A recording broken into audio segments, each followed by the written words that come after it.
राजमणि सदा विजयते रामं रमेशं भजे रामेणाभिहिता निशाचरचमुं रामाय तस्मै नमः। रामान्नास्ति परायणं परतरं रामस्य दासोऽस्म्यहं रामे चित्तलयः सदा भवतु मे भो राम मामुद्धर भो राम मामुद्धर। आइए हनुमंत बिराजिए कथा कहूँ मति अनुसार प्रेम सहित गादी धरी पधारो पवन कुमार। भगवान श्री राम जी की कथा भवो भवनी व्यथा ने दूर करनारी छे। आ कथानो प्रारंभ श्री तुलसीदासजी महाराज कल्याण भावथी करी रह्या छे। कोनु कल्याण? स्वांत सुखाय तुलसी रघुनाथ गाथा भाषा निबंध मति मंजुल मात नोती। હું મારા હૃદયની પ્રસન્નતા માટે, મારા હૃદયની શુદ્ધિ માટે, મારા વિશ્રામ માટે આ ભગવાનનું ચરિત ગાઉં છું. અને તુલસીદાસજી મહારાજે વંદના પ્રકરણ એટલું સુંદર લીધું છે. દીર્ઘ વંદના છે, દીર્ઘ મંગલાચરણ છે. એક એકની વંદના કરે છે. સંત સમાજ, બ્રાહ્મણ સમાજ, ભગવાન શ્રી રામજી સીતાજીની તો હોય જ, એની સાથે ખલની પણ વંદના કરે છે. સમગ્ર પ્રજાની વંદના કરે છે. ભગવાન શંકરને વિશેષ રૂપે યાદ કરતા કહે છે કે હે ભગવાન શંકર, સપને હું સાચી હું મોહી પર જો હર ગૌરી પસાવ તો ફુર હો જો કહે હું સબ ભાષા બનીતી પ્રભાવ. હે પ્રભુ, આપની કૃપાથી જ આ પ્રારંભ થયો છે. એવું કહેવાય છે કે શ્રી તુલસીદાસજી મહારાજ પહેલા સંસ્કૃતની અંદર રચના કરતા હતા. અનેક શ્લોકોની રચના કરતા હતા. પણ જ્યારે એ સંસ્કૃતની અંદર રચના કરે તો રાત્રે લખે અને સવારે અલોપ થઈ જાય, સવારે ગાયબ થાય. રોજ રોજ આવું બને. તુલસીદાસજી મહારાજ વિચારે કે આ પ્રમાણે શું થઈ રહ્યું છે. ત્યારે ભગવાન શંકરે એમને સ્વપ્નમાં આવીને કીધું કે તમારા દ્વારા સંસ્કૃત રચનાની જરૂર નથી. એ તો શ્રી વાલ્મીકી મુનિએ પૂર્વમાં જ કરેલી છે. પરંતુ આપ અવધ ભાષામાં, લૌકિક ભાષામાં રચના કરો, જેથી કરીને જનસાધારણ એને ગ્રહણ કરી શકે. કારણ કે કળિયુગની અંદર સંસ્કૃતની વિદ્વત્તા દુર્લભ રહેશે. લોકો ભણવાથી, યાદ કરવાથી પણ બચવા માંડશે. જરાક પણ વિચારનું સ્થાન હશે તો કહેશે નહીં નહીં, આ અમારાથી નહીં થાય. તો સ્મૃતિ પણ મંદ છે, સામર્થ્ય પણ મંદ છે. તો એવી સમયે તમે એવી ભાષા લખો કે જેનાથી પ્રભુનું પ્રાગટ્ય હૃદયમાં સહજતાથી થાય. અને એટલા માટે અવધ ભાષાની અંદર જ રચના કરવાની આજ્ઞા ભગવાન શંકરે આપી હતી. તો શરૂઆતમાં સ્વપ્નમાં આપી, પણ મહારાજ એવું માને કે આ તો સપનું છે. પછી જાગ્રતમાં પણ ભગવાન શિવજીએ પ્રસન્ન થઈને આજ્ઞા આપી. અને એટલે કે છે સપને હું સાચે હું મોહી પર. સપનામાં તો આપે આજ્ઞા કરી જ હતી, પણ પછી જાગ્રતમાં આવીને પણ કરી. તો સપનામાં આપે આજ્ઞા કરેલી છે, જાગ્રતમાં પણ કરેલી છે. આપની કૃપા મારી પર અપરંપાર છે. જો હર ગૌરી પસાઓ તો ફુર હોઉં જો કહે હું સબ ભાષા બનીતી પ્રભાવ. તો આ જે ભાષા કવિતા રચી રહ્યો છું એનો પ્રચંડ પ્રભાવ જે જગતની અંદર વિસ્તાર પામે એ ખરેખર આપની કૃપાથી આપની વાણી સત્ય થાય. બંદઉ અવધપુરી અતિ પાવની સરજુ સરી કલી કલુષ નસાવની. અને ફરી શ્રી તુલસીદાસજી મહારાજ આ વંદના પ્રકરણમાં કે છે કે હું સૌથી પહેલાં, આમ તો સૌથી પહેલાં ઘણીવાર કે મતલબ સતત રીતે હું અયોધ્યાની અંદર ભગવાન તો રામજી બિરાજમાન થાય છે, પણ જે અયોધ્યાની અંદર મારા સીતારામજી બિરાજમાન થાય છે એવી અયોધ્યાને વંદન કરું છું. અતિ પાવનપુરી છે. એવું કહેવાય છે અયોધ્યાની અંદર એકવાર પણ કોઈ જીવાત્માનો પ્રવેશ થયો તો એને શ્રી રામજીનો પ્રેમ પ્રાપ્ત થાય અને કલ્યાણની પ્રાપ્તિ અવશ્ય થાય. આવું વરદાન છે, જેની અંદર માતા સરયુ પવિત્ર કરનારી માં વહી રહી છે. એવું કહેવાય છે સરયુ માતા છે ને એ માન સરોવરમાંથી પ્રગટ થયેલા છે. જે માનસ સરોવર કૈલાસની અંદર બિરાજમાન છે એ માનસ સરોવરમાંથી જ માં સરયુ ગંગા સમાન, ગંગાજી અને સરયુ માતામાં કોઈ ઊંચું નીચું નથી, પાવન કરનારા વહી રહ્યા છે, જે કળિયુગના દોષોનું નિવારણ કરે છે. એવા સરયુ માતાને અને સરયુ માતા જ્યાં વહે છે એવા અયોધ્યાને હું વારંવાર પ્રણામ કરું છું. એવી અયોધ્યા નગરી, અને અયોધ્યા શબ્દથી જ્યાં યુદ્ધ નથી, જ્યાં પ્રેમ છે, જ્યાં શાંતિ છે, જ્યાં હૃદયની અંદર નિર્મળતા છે, ત્યાં જ ભગવાનનું પ્રાગટ્ય શક્ય છે. નિર્મલ મન જન સો મોહી પાવા. તો એ નિર્મળતા અયોધ્યાની અંદર છે. પ્રણવઉ પુર નર નારી બહોરી, મમતા જીન પર પ્રભુઈ ન થોરી. એટલું જ નહીં, હું આ નગરની અંદર વસનારા નર નારીને પણ પ્રણામ કરું છું, કારણ કે ભગવાનને એ લોકો બહુ વાલા છે. અયોધ્યાપુરીમાં જે પણ વસે ને એ પરમાત્માને એવા વાલા લાગે કે ના પૂછોની વાત. એટલા માટે જ રામજી આખી અયોધ્યાને સાકેત ધામ લઈ ગયા.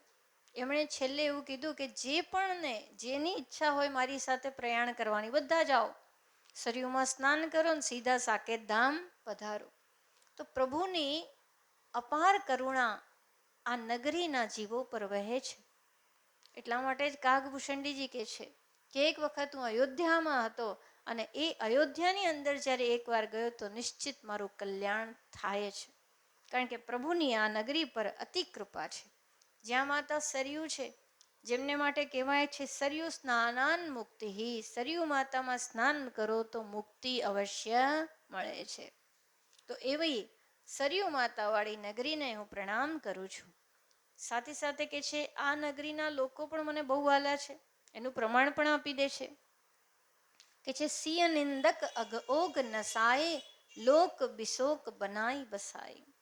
અરે આ નગરીની મહિમા તો કેવી છે કે આ નગરીની અંદર બિરાજમાન કેટલાક નર નારી, આપ જાણો છો કે જ્યારે રામજીનો રાજ્યાભિષેક થઈ ગયો, માતા સીતાજી સાથે બિરાજમાન હતા, ત્યારે કેટલાક લોકોએ અંદર અંદર ટીકા પ્રારંભ કરી કે ભાઈ આવી રીતે લંકામાં રહેલ સીતા માતાને રામજીએ પોતે સ્થાન આપ્યું, શું આવું સ્થાન આપી શકાય?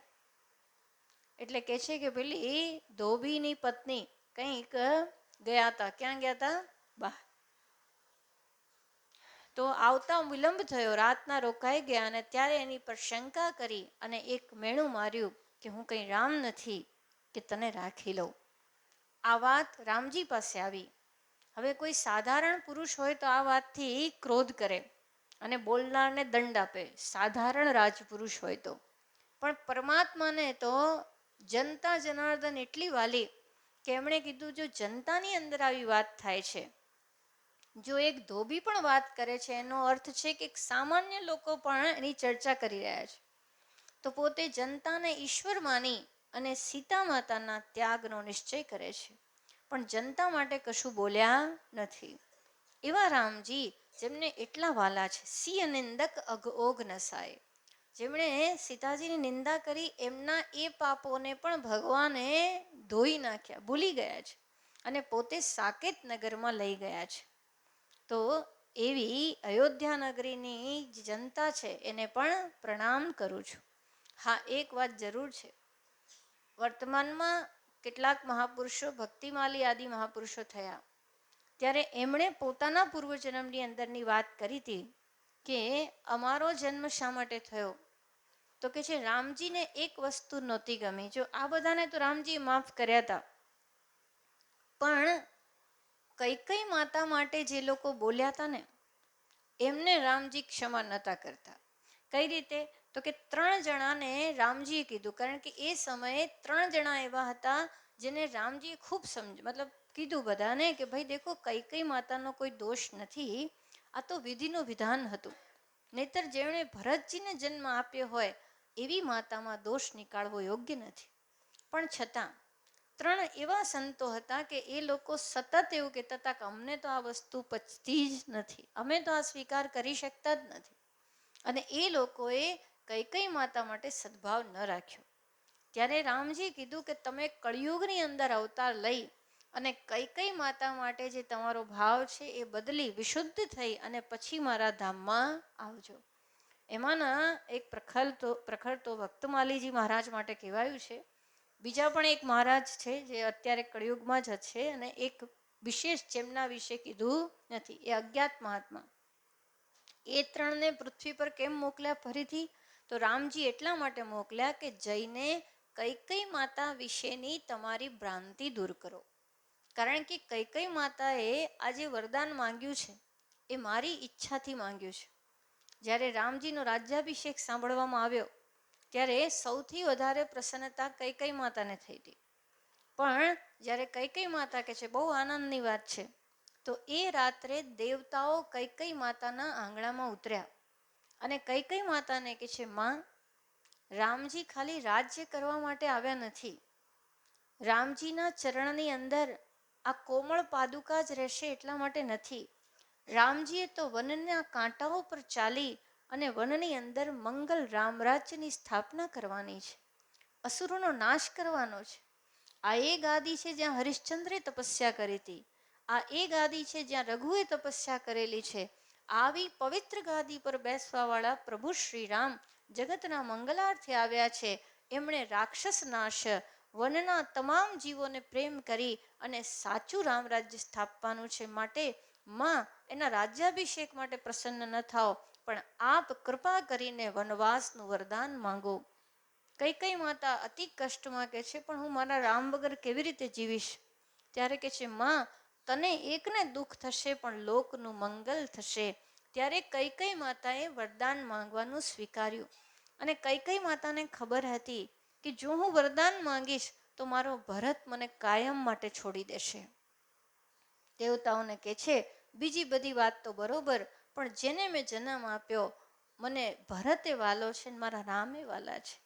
હું વારંવાર રાજાને કહેતી હતી કે જ્યારે બીજી વાર જન્મ આપે ને તો મારો રામ મારો દીકરો થાય, પણ મારો ભરત પણ એટલો જ ઉત્તમ છે. પણ આ વરદાન જો હું માંગીશ ને તો મારો ભરત મારો ત્યાગ કરી દેશે. રામજી મારો ત્યાગ નહીં કરે પણ ભરત તો ત્યાગ કરશે. ત્યારે દેવતાઓ કહે છે, માં, આ કષ્ટ પણ આપ સહન કરજો, પણ કૃપા કરીને રામજીનો વનવાસ માંગજો. અને એ હેતુથી કૈકેયી માતાએ વનવાસ માંગ્યો. અને એટલા માટે જ કૈકેયી માતાના ચરિત્રની ટીકાઓ કરવી એ કોઈ પણ રીતે યોગ્ય નથી. અને એ કરનારને શ્રી રામે પસંદ ન કર્યા. અને એટલે કીધું કે તમે પશ્ચાતાપ કરી, ખૂબ ભજન કરી અને કૈકેયી માતાના ઉજ્જવલ ચરિત્રને પ્રગટ કરીને પછી આવજો. તો ભગવાનને અયોધ્યાવાસી પર તો અતિશય પ્રેમ છે. લોક બિશોક બનાઈ બસાય, લોકોને શોક રહિત કરીને એમણે સ્થાન આપ્યું. અને સાથે સાથે કે છે, બંદો કૌશલ્યાદિશી પ્રાચી, કીર્તિ જાસુ સકલ જગમાચી. હવે હું કૌશલ્યા માતાને પ્રણામ કરું છું, જે પૂર્વ દિશાના રૂપ છે. પૂર્વ દિશા રૂપ છે એનો અર્થ છે કીર્તિ જાસુ. જેમની કીર્તિ કેવી છે, જેમ પૂર્વ દિશા છે એની અંદર સૂર્ય ભગવાનનો ઉદય થાય, એમ કૌશલ્યા માતાના હૃદયની અંદર, ઉદરની અંદર પણ રામજી રૂપી સૂર્યનો ઉદય થયો છે. અદ્ભુત નમન કરે છે. એવું કહેવાય છે, જો પોતપોતાની પ્રીતિ ભક્તિ માતા કૌશલ્યાને પ્રણામ કરે છે અને અયોધ્યાવાસીને પણ પ્રણામ કરે છે. ખાલી એક કોકિલ સાંઈ કરીને એક ભક્ત થઈ ગયા. કોકિલ સાંઈ એટલા સુંદર હમણાં જ થયેલા છે, 50-60 વર્ષ પહેલાં જ. તો એ કોકિલ સાંઈ ભક્ત એવા હતા કે પોતે એવું સમજતા હતા માનસિક ભજનની દુનિયામાં, જો રામચરિત માનસનું અધ્યયન પ્રેમ ભક્તિમાં ડૂબવા માટે છે. કોકિલ સાંઈ પોતે વિચારે, હું ભગવાનની શું સેવા કરું, સીતા મૈયાની શું સેવા કરું. અતિ પ્રેમ કરે રામ સીતાને. અને એમનાથી સહન ના થયું કે સીતા માતાનો ત્યાગ થયો અને સીતાજી વાલ્મીકી ઋષિને ત્યાં પોતે વિરહમાં બિરાજમાન છે. આ વિચારથી જ કોકિલ સાંઈ બહુ દુઃખી થયા. અને ત્યારે કોકિલ સાંઈ સંતે એવું વિચાર્યું કે ચાલો હું એક સેવા કરું. શું કરું? તો કે હું કોકિલ કોયલ બની જાઉં. અને કોયલ બની અને આ બાજુ અયોધ્યામાં રામજી પાસે જવું અને રામજીના વિરહની જે વેદનાની વાત છે, એમનો પ્રેમનો સંદેશ છે, એ જઈને હું સીતા માતાને કહું. અને વાલ્મીકી ઋષિના આંગણાની અંદર જે સુંદર વૃક્ષ ખીલ્યું છે, વટવૃક્ષ, એની ડાળ પર હું બેસીને કોયલ બની અને સીતા માતાને મીઠી મીઠી વાણીથી કહું કે રામજી પણ તમારા વગર દુઃખી છે, રામજી તમને યાદ કરે છે. આ તો લોક ચર્ચાને કારણે જનતા જનાર્દનને સન્માન આપવા માટે રામજીએ ત્યાગ કર્યો, પણ વાસ્તવમાં તમારો ત્યાગ કર્યો નથી. તો કોકિલ સાંઈએ આ જીવન એક જ કામ કર્યું, ભગવાનનો સંદેશો જાનકીજીને આપે, જાનકીજીનો સંદેશો રામજીને આપે. પોતાના મનની અંદર જે ભક્તિ હતી, જે માનસ દેહ છે, એ કોકિલ રૂપે, કોયલ રૂપે ધારણ કર્યો અને જીવનભર આ તપસ્યા આદરી. અને એવા કોકિલ સાંઈ એકવાર અયોધ્યામાં કોઈ લઈ ગયું એમને, તો ત્યાં ગયા નહીં, પાછા આવી ગયા. એ કે જે જનતાએ મારી સીતા માતા માટે કંઈ કીધું એ મારે એ ગામમાં જવું જ નથી. ના ગયા કોકિલ સાંઈ, પણ એમની કક્ષા બહુ ઊંચી હતી. તો પોતપોતાની ભક્તિના ભાવ, કારણ કે સીતા માતા માટે અનન્ય પ્રેમ, અનન્ય ભાવ હતો. એનો અર્થ એ નથી કે એમના અંતઃકરણની અંદર કોઈ ઓછું હતું, પણ માં સીતાનું કષ્ટ જોયું નહોતું જતું. તો એમને એમની ભક્તિને નમન છે. આવા સંતોનું સ્મરણ પણ પ્રાતઃ સ્મરણીય સંતો, જેના સ્મરણથી આપણે પાવન થઈ જઈએ. તો કે છે એવા તમામ વંદનીય સંતો, અયોધ્યામાં વસનારાને અમે પ્રણામ કરીએ છીએ. આજે પણ અયોધ્યાની અંદર કેવળ સીતારામ સીતારામ સીતારામ જપ કરનારા હજારો સંતો બિરાજમાન છે. અને એ સંતોને પૂછવામાં આવે તમને કંઈ જોઈએ છે, તો સંતો કહે છે અમારા સીતારામ અમારે માટે પૂરતા છે, અમારા સીતારામ અમને ક્યારેય ભૂખ્યા નહીં રહેવા દે, અને સીતારામજી એમને સાચવે છે. તો અહીંયા આ તમામ સંતોને, ભક્તોને, નગરજનોને વંદન કરી માતા કૌશલ્યાને વંદન કરીએ, જ્યાં ભગવાન શ્રીરામજીનું પ્રાગટ્ય શક્ય બન્યું છે. માતા કૌશલ્યા, જેમની પ્રજ્ઞા અત્યંત નિર્મલ, કુશાગ્ર બુદ્ધિ, જેને ઉપનિષદ એમ કે છે દ્રષ્ટયા ત્વગ્રયા બુદ્ધ્યા સૂક્ષ્મયા સૂક્ષ્મદર્શિભિ. કૌશલ્યા માતા સાધારણ નથી, કુશળ છે. જેમણે વરદાન પણ એવું માંગ્યું હતું કે જે નિજ ભગત નાથ ગતિ અહીં, જો સુખ ચાહી જો ગતિ લહીં, સોઈ સુખ સોઈ ગતિ સોઈ ભગતિ, સોઈ નિજ ચરણ સ્નેહુ, સોઈ વિવેક સોઈ રહેની પ્રભુ હમ હી કૃપા કરી દેહુ. એમણે માંગ્યું હતું પ્રભુ તમારા ભક્તો જે રીતે વિચારે, જે રીતે સમજે, જે રીતે જુએ, એવી જ બુદ્ધિ મારી હોય. અને એટલા માટે જ એમનો વિવેક ક્યારેય સૂતો નથી, સતત વિવેક જાગૃત હતો. તો એવા કૌશલ્યા માતાને અમે પ્રણામ કરીએ છીએ. તુલસીદાસજી મહારાજ એમની વંદના કરે છે અને એટલું જ કે છે કે કીર્તિ જાસુ સકલ જગમાંથી, સમગ્ર જગતની અંદર એમની કીર્તિ, એમનો યશ ફેલાયો છે. આગળ પણ તુલસીદાસજી મહારાજ કહે છે રામ માતુ અસ કાહે ન હોય. જ્યારે ભરતજી આવે છે, રડે છે, રામચરિત માનસની અંદર ભરતજી બહુ કલ્પાંત કરે છે, માં સમગ્ર જગતના પાપ મને લાગે જો મેં આ વનવાસની હા પાડી હોય, યા મેં ઈચ્છા પ્રગટ કરી હોય કે રામજીને રાજ્ય ન મળે. અને ત્યારે કૌશલ્યા માતા એમને પોતાની ગોદમાં બેસાડીને કહે છે ભરત તું વિચાર નહીં એવું, એટલું જ નહીં બેટા, જગતની અંદર ત્રિકાળમાં ભવિષ્યમાં પણ કરોડો યુગો પછી પણ કોઈ એક વ્યક્તિ ભૂલથી પણ કહેશે કે આ કાર્યમાં વનવાસના કાર્યમાં ભરતજીનો હાથ હતો તો એને યુગો યુગો સુધી નરકની વેદના ભોગવવી પડશે બેટા. જ્યારે ભરતજી પ્રત્યે અતિશય પ્રેમ રાખે છે કૌશલ્યા માતા, અને ચિંતા કોની કરે છે કે મારો રામ તો જીવી લેશે, લક્ષ્મણ એની સાથે છે જીવી લેશે, પણ મારો ભરત નહીં જીવી શકે. અને ત્યારે તુલસીદાસજી કે છે રામ માં તું અસ કાહે ન હોય. સાધારણ માતા તો પોતાના દીકરાનો પક્ષ લઈને કેવી લડી લે, જ્યારે આ માતા એવી છે જેણે એક ક્ષણ પણ વિચાર કર્યો નથી, કોઈનો દોષ જોયો નથી. જે બીજામાં દોષ ન જુએ એ જ કૌશલ્યા થઈ શકે, એને ત્યાં રામજી પ્રગટે છે. અને એની સાથે શ્રી તુલસીદાસજી મહારાજ વંદના કરે છે. પ્રગટેવું જહ રઘુપતિ સસુચારું, વિશ્વ સુખદ ખલ કમલ તુષારું. આ કૌશલ્યા માતાના જ ઉદરની અંદર અને એમની જ કૃપાથી આ જગતની અંદર કે છે સુખ આપનારા દુષ્ટ કમળ માટે હિમ સમાન શ્રી રામચંદ્રજી અને અન્ય ભાઈઓ પ્રગટ્યા છે. તો એની સાથે કે છે દશરથ રાવ સહિત સબરાની, સુકૃત સમંગલ મૂર્તિ માની.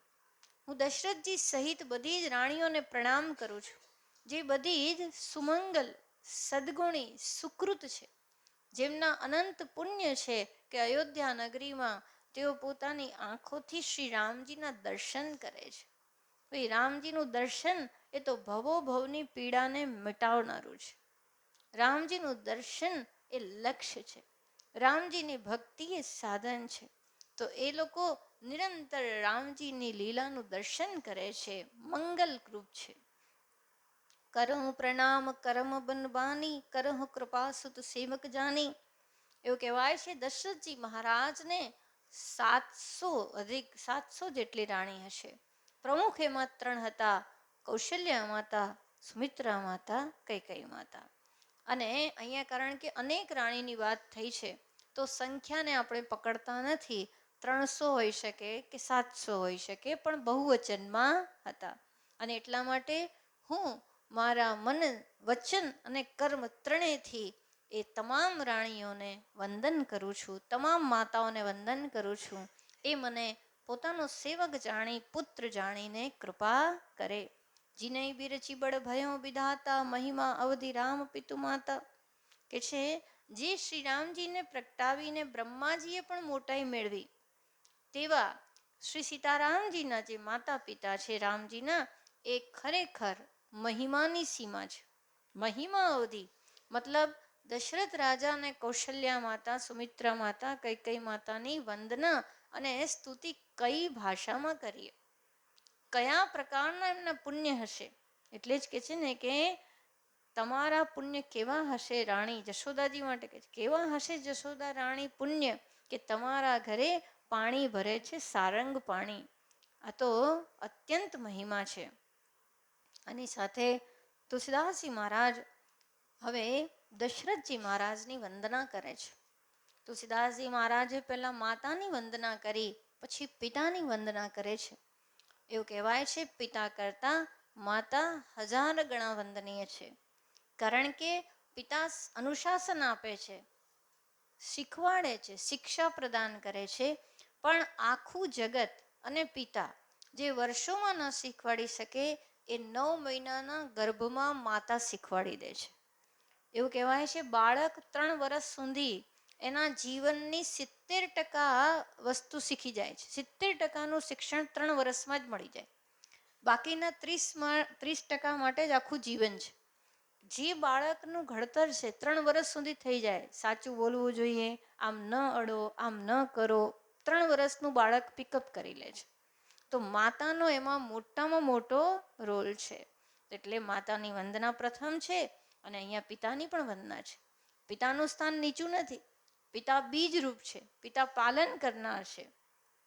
તો અહીંયા કહે છે બંદઉ અવધ ભુવાલ, સત્ય પ્રેમ જહી રામ પદ, બિછુરત દીન દયાલ, પ્રિય તૃન તૃન ઇવ પરિહરેહુ. બંદઉ અવધ ભુવાલ, હું અયોધ્યાના રાજા શ્રી દશરથજીને પુનઃ પુનઃ પ્રણામ કરું છું. શા માટે? કારણ કે એમનો પ્રેમ રામજી માટે સત્ય હતો. સંતો કે છે પ્રેમ છે એનું પ્રમાણ શું? તો કે પ્રેમનું પ્રમાણ એક જ છે, તમે કેટલો ત્યાગ કરવા માંગો છો એના ઉપર પ્રેમનું પ્રમાણ છે. કોઈ કે તમારા માટે બહુ પ્રેમ પણ આટલું તો નહીં કરીએ ને, તો એ પ્રેમ સિદ્ધ થતો નથી. પ્રેમ ત્યાગથી જ સિદ્ધ થાય, અન્ય રીતે થતો નથી. તો કે છે દશરથજીનો તો કેવો પ્રેમ હતો, તો કે છે બિછુરત દીન દયાલ. જ્યાં શ્રી રામજીનો વિયોગ થયો ત્યાં જ એમણે શું કર્યું? તરત પ્રાણ ત્યાગી દીધો. રામજીના વનવાસ ગમન પછી દશરથ રાજાએ કોઈ વૈભવ ભોગવ્યો નથી. તરત જ એમ કહેવાય છે જમીન પરથી ઉઠ્યા જ નથી. ત્યાં ને ત્યાં જ પોતે મૂર્છિત અવસ્થામાં રહ્યા છે. તમામ વસ્તુ એમણે ત્યાગી દીધી છે. કેવળ રામ રામ રામ રામ આ જ એમણે રટ્યું છે. તો એમનો પ્રેમ કેવો હતો કે જેવી રીતે માછલી પાણી વગર ન રહે, એમ દશરથજી રામજી વગર રહ્યા નથી. તો પ્રેમની પરાકાષ્ઠા છે કે વિયોગ મૃત્યુ તુલ્ય થઈ જાય. સાધારણ પ્રેમમાં લોકો આંસુ પાડીને જીવી તો લે, પણ આ બાજુ પ્રેમની ખબર પડે કે મૃત્યુ થયું ને આ બાજુ પ્રાણ જાય, એ તો બહુ દુર્લભ છે. એટલે પૂર્વમાં એવું કહેવાતું હતું, પરીક્ષા તો ના જ કરવી જોઈએ, પણ એવું કહેવાય છે પદ્માવતી હતા જયદેવજીની પત્ની. જગન્નાથજીના પરમ ભક્ત જયદેવજી હતા, પરમ ભક્ત હતા, જેમણે ગીત ગોવિંદાની આદિની રચના કરી. તો જયદેવજીને જગન્નાથજીના રાજાએ પોતે રાખ્યા, કારણ કે પ્રભુના ભક્ત હતા, મહાન કવિ હતા. તો એક દિવસ એવું કહેવાય છે કે રાણીઓ સાથે પદ્માવતીજી વાત કરતા હતા, અને ત્યાં એમણે જોયું કે કોઈ ભાઈ શરીર શાંત થઈ ગયું હશે કોઈ યુવાનનું, એની પાછળ એમની જે પત્ની હતી એ સતી થવા માટે જતા હતા.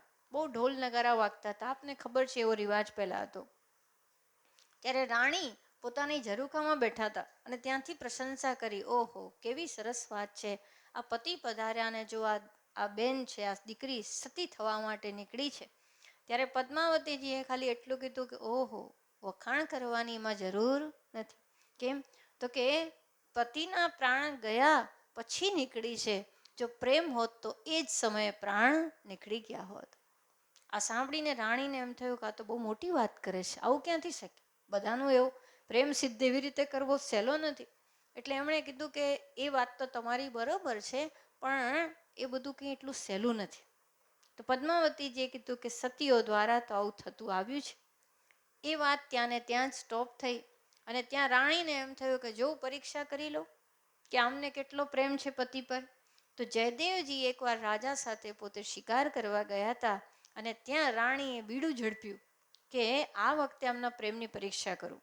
તો ત્યાં કોઈક એવું જયદેવજીનું પહેરણ હશે, એ લઈને રાણી આવ્યા, પદ્માવતીજી આગળ સમાચાર આપ્યા કે દેવી કહેતા સંકોચ થાય છે, કારણ કે તમે તો બ્રાહ્મણ પત્ની, ગુરુતુલ્ય પત્ની છો, પણ દેવી વનની અંદર રાજા જોડે શિકારમાં ગયેલા જયદેવજી ભગવાનને ધામ પધાર્યા છે. આટલું કહેતાની સાથે જ જ્યાં આ સમાચાર આપ્યા, ધડામ કરીને પદ્માવતીજીનો પ્રાણ નીકળી ગયો. હવે રાણીને તો એમ કે હું તો પરીક્ષા કરું, હકીકતમાં બન્યું નહોતું, પણ આ તો કેવી ઉલટી થઈ ગઈ ને કે કરવા ગયા મજા પણ સજા થઈ ગઈ. હવે રાજાને કયા મુખે કહીશ કે આ બન્યું, કારણ કે આ તો જયદેવજીની પત્ની સ્વધામ ગમન કરી ગયા. રાજાને કેવું કેમ, પણ હવે રાણી ગભરાવા માંડ્યા, આ તો બહુ ભૂલ થઈ ગઈ, જો આવી રીતે કોઈની પરીક્ષા કરવી નહીં, બહુ મોટી ભૂલ થઈ, હવે શું કરું, થરથર પગ ધ્રુજે, પણ રાજાને કહેવું તો પડશે જ. જઈને એમણે રાજાને કીધું કે મહારાજ ભૂલ થઈ છે, ક્ષમાને પ્રાર્થના કરું, પણ ક્ષમા પ્રાર્થી હોવા છતાં ક્ષમાને યોગ્ય નથી. રાજાએ કીધું શું થયું? તો કે આવી રીતે અમે એકબીજાને વાત કરતા હતા, અને એમણે કીધું કે પ્રાણ તો સમાચાર સાથે જ જાય, પણ મને આ વાત બહુ યોગ્ય લાગી નહીં, એટલે મેં પરીક્ષા કરી અને મેં આવું કીધું કે જયદેવજી તો પધાર્યા, અને ત્યાં રાણીએ પણ પ્રાણ, ગુરુપત્નીએ બ્રાહ્મણી દેવીએ પ્રાણ ત્યાગી દીધો. હવે તો રાજાને પગ નીચે પણ જમીન સરકી ગઈ કે જે ભગવાન જગન્નાથજીના આટલા વાલા છે, કારણ કે જગન્નાથજીના રાજા એ જગન્નાથજીના પ્રથમ સેવક છે, સૌથી પહેલા સેવક, એટલે સોનાના ઝાડુથી એ ભગવાનનો કચરો વાળે રથનો. એમને તો એકદમ ચિંતા પેઠી કે આ શું થયું, હવે શું કરવું. અને એમણે પછી ઉપાય નહોતો, રાજા હતા, જયદેવજીને પાસે સાષ્ટાંગ પ્રણામ કરી ક્ષમા પ્રાર્થના કરતા કીધું કે આ બધું આવું બન્યું છે. તો જયદેવજીએ કીધું, દેખો પ્રભુ જગન્નાથની કૃપા છે, મારા સ્વધામ ગમનના સમાચાર સાથેનો પ્રાણ પંખેરું ઉડી ગયો છે, પણ હું ગયો નથી, હું જીવતો છું. તો જાઓ એમના કાનમાં જઈને કહો કે જયદેવજી હજી જીવિત છે, જેમ પ્રાણ ગયો છે એમ પ્રાણ પાછો આવશે. કારણ કે આ શક્ય નથી. અને જેવું જયદેવજીએ કહેવરાવ્યું, રાણીએ જઈને આંખમાં આંસુ સાથે કીધું, દેવી જયદેવજી પધાર્યા નથી, હું પરીક્ષા કરતી હતી, એટલી વારમાં જયદેવજીની પત્નીનામાં પ્રાણ સંચાર થયા.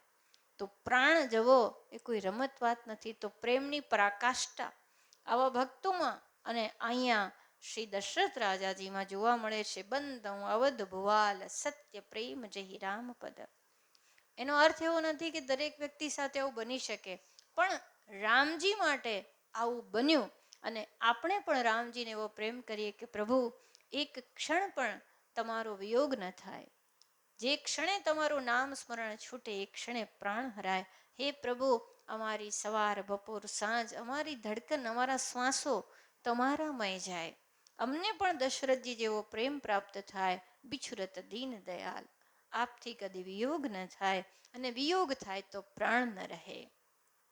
એની સાથે તુલસીદાસજી મહારાજ વંદન કરે છે.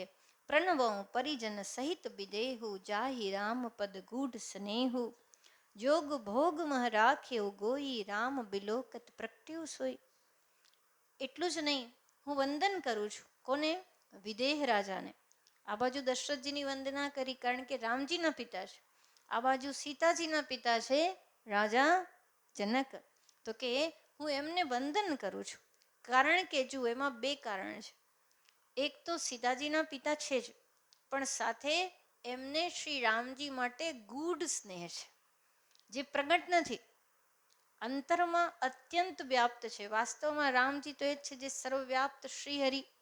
તો જનકજી વિદેહ છે, જે સદા પરમાત્માના સ્વરૂપમાં જ મગ્ન રહે છે, પણ દેખાવની અંદર એ રાજા બનીને બધા જ વ્યવહાર કરે છે, દંડના પુરસ્કારના.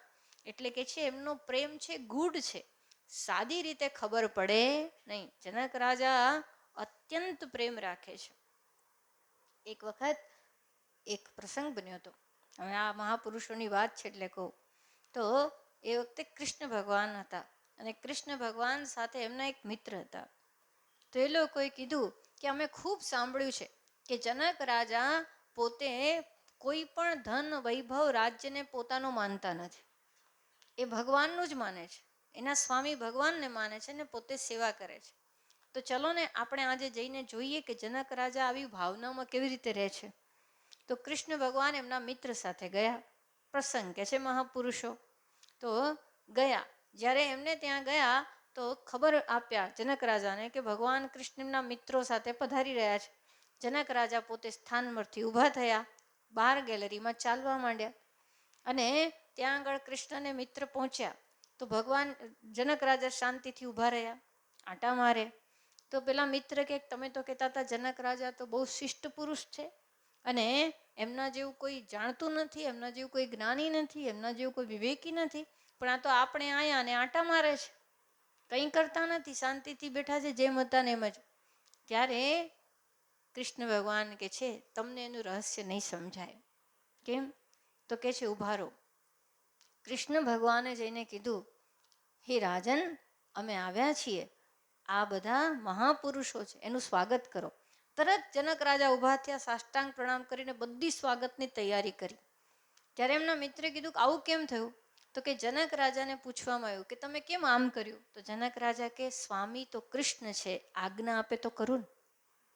આ એમનું ઘર છે, આ એમનો મહેલ છે, આ બધી જ ધન વૈભવ સામગ્રી એમની છે. જ્યાં સુધી માલિક આજ્ઞા ના આપે તો નોકર શું કરી શકે? નોકર તો પોતાની રીતે કંઈ કરી ન શકે, કારણ કે એક વસ્તુ પર પણ મારું સ્વામિત્વ નથી. હું કહું ગ્લાસ પાણીનો, પણ કે સ્વામી આજ્ઞા આપે એની પ્રતીક્ષા કરતો હતો. આટલી ઊંચી ભૂમિકા છે જનક રાજાની.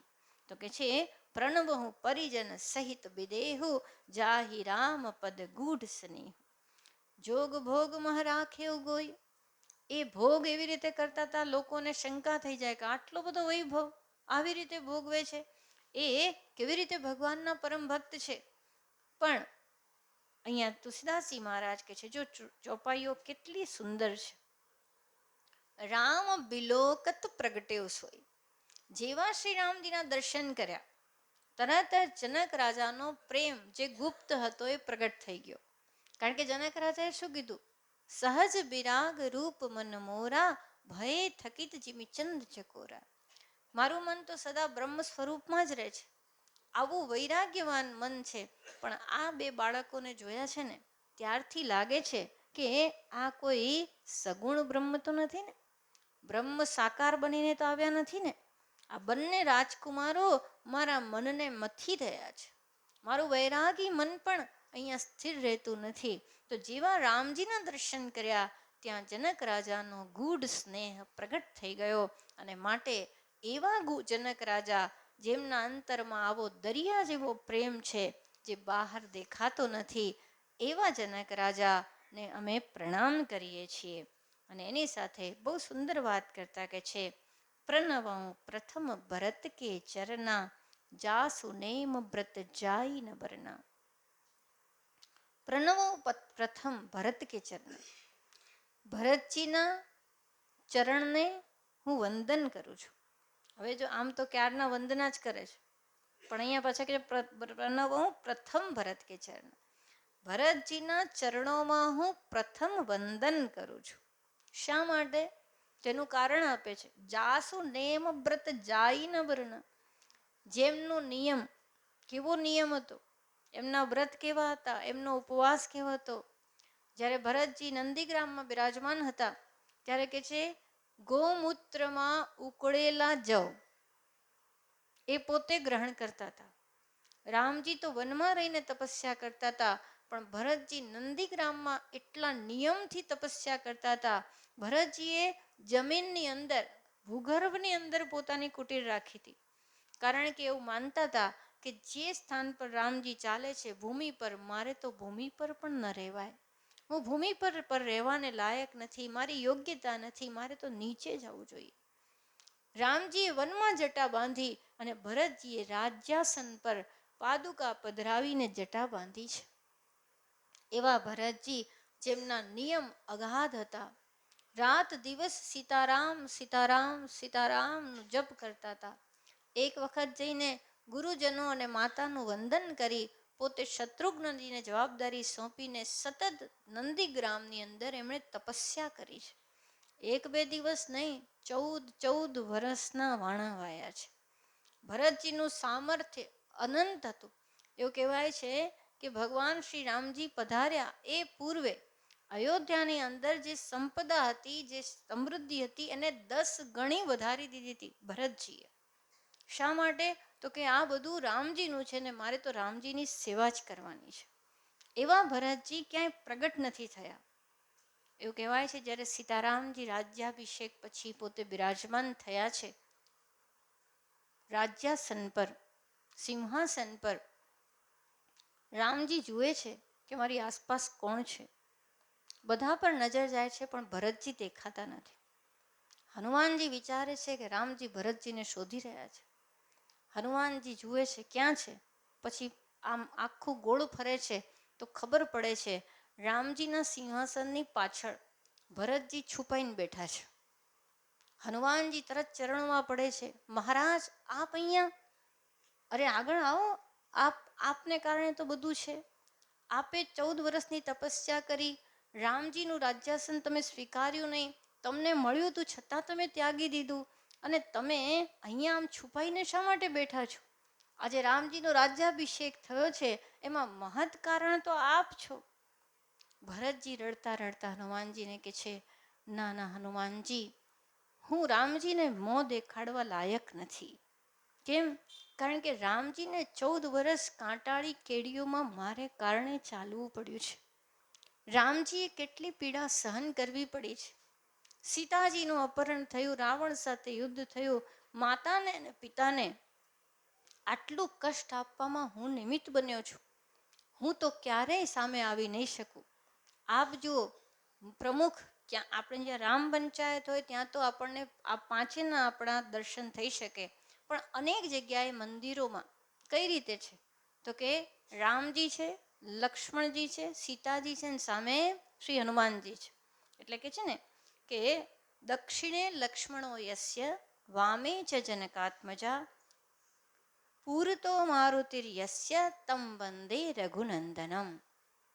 જેની વામાંગે સીતાજી અને જમણી બાજુ કે છે આ બાજુ એક બાજુ લક્ષ્મણજી છે, એક બાજુ સીતાજી છે, અને આગળ હનુમાનજી છે.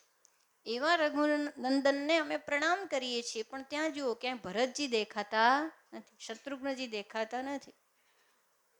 તો ભરતજી હંમેશા છુપાયેલા રહ્યા. અને જ્યાં આ પ્રમાણે કીધું હનુમાનજી રામજીને કે છે રામજી, ભરતજી તો પાછળ આમ છત્રની દાંડી પકડીને ઊભા છે, પણ એવી રીતે છુપાઈને કે આગળ આવવા માંગતા નથી. ત્યારે રામજી બહુ સરસ કે છે, હનુમાનજી ભરતજી આગળ ન આવે તો વાંધો નહીં, પણ એણે જે છત્ર પકડ્યું છે, એ જે દાંડી પકડી છે ને, એણે છત્ર પકડ્યું છે માટે હું સિંહાસન પર બેઠું છું. જો ભરતજી છત્ર ન પકડત તો હું બેસી શકત નહીં. રામજી આ દ્રષ્ટિ આપે છે કે હનુમાનજી, ભરતજીનો ત્યાગ એના સમાન તો બીજું કોણ હોઈ શકે. તો એવા ભરતજીના ચરણમાં તુલસીદાસજી મહારાજ કે છે, પ્રણવં પ્રથમ ભરત કે ચરના જાસુ નેમ વ્રત જાય ન વર્ણા. એમના નિયમને વ્રતને આપણે ક્યારેય વર્ણવી ન શકીએ. રામચરણ પંકજ મન જાસુ લુબુદ મધુપ ઇવ તજૈન પાસુ. જે શ્રી રામજીના ચરણ કમળને હંમેશા પકડી રાખે. કેવી રીતે? જેવી રીતે કમળની ઉપર પેલો ભમરો મંડાયેલો જ રહે ને, એવી જ રીતે શ્રી રામચરણ કમલની અંદર ભરતજીનું મન હંમેશા ગુંજારવ કરતું જ રહે છે. એનો સંગ કદી જ ત્યાગતા નથી. એવા શ્રી ભરતજી કે જે ખરેખર સદા વંદનીય છે. એમની તપસ્યા, એમનો ત્યાગ, એમનો પ્રેમ, એની કોઈ વાત થઈ શકે એમ નથી, એનું વર્ણન પણ થઈ શકે એમ નથી. તો કે છે એમને પ્રણામ કરી અને પછી કે છે, બંદઉ લક્ષ્મણ પદ જલ જાતા શીતલ સુભગ ભગત સુખદાતા. દ્વિતીય નંબરે અમે લક્ષ્મણજીને પ્રણામ કરીએ છીએ. લક્ષ્મણજીનું ચરિત્ર કેવું છે, આગળ આપ લક્ષ્મણજીના ચરિત્રને જોશો જ. કારણ કે રામચરિત માનસનું અધ્યયન કોઈ એક દિવસનું નથી. ભગવાન શિવજી તો યુગો યુગોથી કરે છે. આપણું સામર્થ્ય, શક્તિ, આયુષ્ય જે પ્રમાણે કરતા જ રહેવાનું છે. તો લક્ષ્મણજીનું ચરિત્ર કેવું છે? અત્યંત ગૂઢ છે, અત્યંત દિવ્ય છે. અને એ લક્ષ્મણજી જે હંમેશા રામજીનો પડછાયો છે. રામજી વગર લક્ષ્મણજી એક પળ રહેતા નથી. અને એટલું જ નહીં, રામજીનો યશ ફેલાવવા માટે શું કહે છે? રઘુપતિ કીર્તિ બિમલ પતાકા દંડ સમાન ભય મુજ સજાકા. જે રામજીની કીર્તિ પતાકા છે, કીર્તિની ધ્વજા છે, એનો દંડ કોણ છે? તો કે છે લક્ષ્મણજી છે. લક્ષ્મણજીએ રામજીને ખૂબ યશ અપાવ્યો છે. અનેક પ્રસંગો આવે છે જ્યારે પરશુરામજી સાથે વિવાદ થાય છે, અને ત્યારે પરશુરામજી સાથે જે આદાન પ્રદાન લક્ષ્મણજીએ કર્યું છે, ત્યારે પરશુરામજી કહે છે કે તું ગોરો છે પણ દિલનો બહુ ખોટો છે, બહુ બોલે છે, તારું બોલવું મને ગમતું નથી, તું મારું અપમાન કરી રહ્યો છે. જો તારો ભાઈ કેટલો ડાયો છે, એ કંઈ બોલે છે? ત્યારે લક્ષ્મણજી કે એમનું સન્માન થાય એટલે તો હું બોલું છું, કે તરત તમે કહી દો કે તું ગોરો પણ ખોટો, પેલા શ્યામ પણ બહુ ઊંચા. તો રામજીનો યશ ફેલાય એટલે તો આ બધા ચરિત્ર કરું છું. એની સાથે જ્યારે જનક રાજા કહે છે કે વીર વિહીન મહિમે જાની, મને એવી ખબર પડે છે કે હવે પૃથ્વી પર કોઈ વીર રહ્યો જ નથી. જો વીર હોત તો જરૂર ધનુષ છે એનો ભંગ કરત. અને ત્યારે લક્ષ્મણજી સહન નથી કરી શકતા. લક્ષ્મણજી શું કહે છે? અરે રઘુવંશીમાં જ્યાં કોઈ, અરે રઘુવંશીઓની અંદર કોઈ એક વ્યક્તિ પણ જ્યાં ઉપલબ્ધ હોય, અને એમાં પણ મારા મોટા ભાઈ જ્યાં શ્રી રામજી બિરાજમાન છે ત્યાં વળી આવું કહેનાર કોણ છે? જનક, તમે વિચારીને બોલતા નથી. મારા મોટા ભાઈ જ્યાં સુધી પૃથ્વી પર છે, વીર રસ ક્યાંય સુકાવાનો નથી. તો રામજીની વીરતાની વાત પોતે કે તો સારું લાગે? રામજી જનક રાજાને ઉત્તર આપત કે તમે શું વાત કરો, જરાક મને ટ્રાય તો કરવા દો, પછી જોઈ લેજો, પછી કહો. એવું નથી થતું. રામજીનો યશ શેમાં ફેલાયો? જ્યારે લક્ષ્મણજીએ કીધું કે જુઓ જુઓ આમનું પરાક્રમ, પછી વાત કરજો કે વીર વિહીન મહિમે જાની. તો એ પ્રસંગે પણ લક્ષ્મણજી પોતે બોલકા બની અને રામજીનો યશ વધારે છે.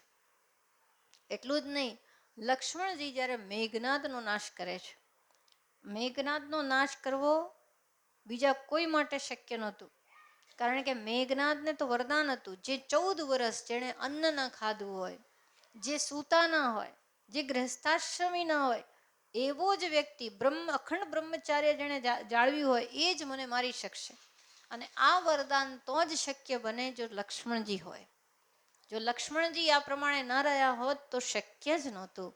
તો એવા લક્ષ્મણજી રઘુપતિ કીર્તિ વિમલ પતાકા દંડ સમાન ભય જસ જાકા, જે શ્રીરામજીની કીર્તિના પોતે દંડ છે, તો એમને પણ અમે વારંવાર પ્રણામ કરીએ છીએ. એટલું જ નહીં, આ લક્ષ્મણજી કોણ છે? શેષ સહસ શિષ જગ કારણ, જો અવતરેયું ભૂમિ ભય ટારણ. આ સ્વયં શેષનાગ છે, જે પૃથ્વીના ભારને ઓછો કરવા અહીંયા અવતાર ધારણ કરે છે. એવા લક્ષ્મણજી, કારણ કે શેષનાગના ફણા પર જ પૃથ્વી માતા છે, અને એ પૃથ્વી માતા દેવતાઓને લઈને બ્રહ્માજી પાસે જાય છે કે મને બહુ ભાર લાગે છે. આ બધા જે દેવદ્રોહી છે, બીજાને તકલીફ આપનાર રાક્ષસો બહુ પીડા આપે, અને એમાં પણ રાવણ, એની તો વાત જ શું કરું, એ સહન નથી થતું. તો એ પૃથ્વી માતા લક્ષ્મણજીના મસ્તક પર છે, અને એ લક્ષ્મણજીની ગોદમાં ભગવાન શ્રી રામજી શેષ નારાયણની ગોદમાં જ નારાયણ પોતે પોઢેલા છે. તો જ્યારે પૃથ્વીનો ભાર ઓછો કરવાનો હતો, ત્યારે લક્ષ્મણજી પોતે અવતાર ધારણ કરે છે કે નારાયણ, આપના કાર્યમાં અમે કંઈક અમારી સેવા પ્રદાન કરીશું. એવા લક્ષ્મણજી જે સદા વીર રસમાં છે. સેવાની અંદર લક્ષ્મણજી સમાન કોણ હશે? રામજી સૂતા પણ લક્ષ્મણજી જાગ્યા, રામજી જમ્યા પણ લક્ષ્મણજી પોતે સદા ઉપવાસની જેમ રહ્યા, રામજીનો પ્રસાદ ગ્રહણ કર્યો છે, જેમણે એક મટકું પણ માર્યું નથી. એવા લક્ષ્મણજીને વારંવાર પ્રણામ કરે છે. કૃપા સિંધુ સૌમિત્રી ગુનાકર, હે સુમિત્રાજીના પુત્ર, અમારી પર આપ કૃપા કરજો, અમને આ સાનુકૂળ રહેજો. અને એમ કરીને આગળ વંદના જાય છે, જેને આપણે પછી કરીશું. ઓમ સર્વે ભવન્તુ સુખિનઃ, સર્વે સંતો નિરામય, સર્વે ભદ્રાણિ પશ્યન્તુ, મા કશ્ચિત દુઃખ ભાગ ભવેત. ઓમ સતો મા સદગમય, તમસો મા જ્યોતિર્ગમય, મૃત્યોર્મા અમૃતં ગમય. ઓમ પૂર્ણમદ પૂર્ણમિદં પૂર્ણાત પૂર્ણમુદચ્યતે, પૂર્ણસ્ય પૂર્ણમાદાય પૂર્ણમેવાવશિષ્યતે. ઓમ શાંતિ શાંતિ શાંતિ. હરિ ઓમ શ્રી ગુરુભ્યો નમઃ.